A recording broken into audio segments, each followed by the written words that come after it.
Dans le mot maltraitance, il y a trois idées. Il y a l'idée que ça fait des dégâts sur le corps, sur les biens, sur le mental, sur la vie sociale. Ça fait des dégâts. Il y a une deuxième idée, c'est que ces dégâts ne sont pas le fait du hasard, c'est qu'ils mettent en cause quelqu'un qui peut être une ou plusieurs personnes ou qui peut être une institution.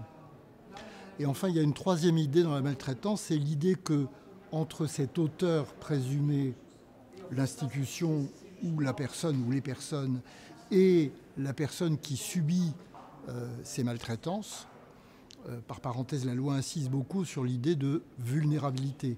Et donc entre cet auteur et cette victime, il y a une relation particulière, comme par exemple une relation de soins, où la personne qui est victime attend de la personne qui en fait est à l'origine des maltraitances quelque chose qu'elle ne trouve pas.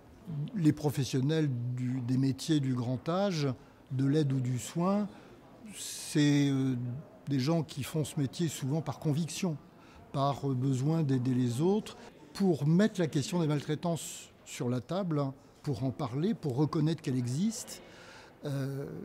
Il faut un certain courage et il faut surtout avoir la conviction que si on le fait, ça va marcher. Il va se passer quelque chose.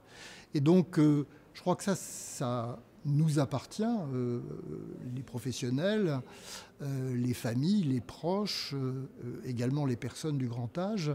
Je pense que c'est important pour elles de se saisir de cette question et de faire qu'en effet, elle soit sur la table, qu'on reconnaisse qu'elle existe, et puis qu'on essaye d'agir et qu'on montre que cette action est capable de faire replier, et il faudra du temps.